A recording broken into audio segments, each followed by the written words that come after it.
ഒരു ക്രിസ്തീയ വിശ്വാസിയുടെ ജീവിതത്തിൽ പരിശുദ്ധാത്മാവിന് അഗാധമായ പ്രാധാന്യമുണ്ട്.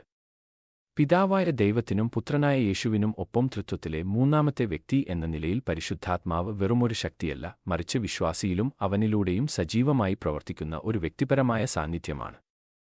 ഒന്നാമതായി, ആത്മീയ പുനർജന്മം കൊണ്ടുവരുന്നത് പരിശുദ്ധാത്മാവാണ്.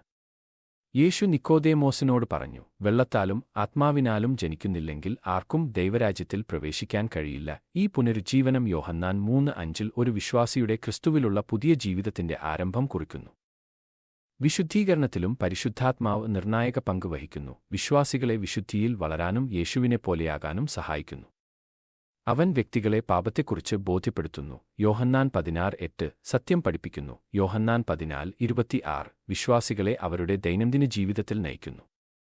പ്രലോഭനങ്ങളെ ചെറുക്കാനും ദൈവത്തോടുള്ള അനുസരണത്തിൽ ജീവിക്കാനും പരിശുദ്ധാത്മാവിലൂടെ ക്രിസ്ത്യാനികൾക്ക് ശക്തി ലഭിക്കുന്നു. മാത്രമല്ല, പരിശുദ്ധാത്മാവ് വിശ്വാസികളെ സേവനത്തിനായി ശക്തിപ്പെടുത്തുന്നു.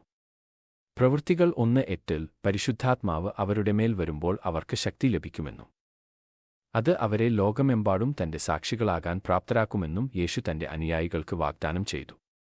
ആത്മാവ് വിശ്വാസികൾക്ക് ആത്മീയ ദാനങ്ങളും വിതരണം ചെയ്യുന്നു. 1 കൊരിന്ത്യർ 12 ക്രിസ്തുവിന്റെ ശരീരത്തിനുള്ളിലെ ശുശ്രൂഷയ്ക്കായി അവരെ സജ്ജരാക്കുന്നു. ഒടുവിൽ പരിശുദ്ധാത്മാവ് വിശ്വാസികൾക്ക് അവരുടെ രക്ഷയും ദൈവകുടുംബത്തിലേക്കുള്ള ദത്തെടുക്കലും ഉറപ്പുനൽകുന്നു. റോമർ 8:16 വിശ്വസിക്കുന്ന എല്ലാവർക്കും വാഗ്ദാനം ചെയ്തിരിക്കുന്ന നിത്യാവകാശത്തിന്റെ മുദ്രയും ഉറപ്പുമാണ് പരിശുദ്ധാത്മാവ്. ചുരുക്കത്തിൽ, ഒരു ക്രിസ്ത്യാനിയുടെ ജീവിതത്തിൽ പരിവർത്തനം, മാർഗനിർദ്ദേശം, ശാക്തീകരണം, ഉറപ്പ് എന്നിവയ്ക്ക് പരിശുദ്ധാത്മാവ് അത്യാവശ്യമാണ്.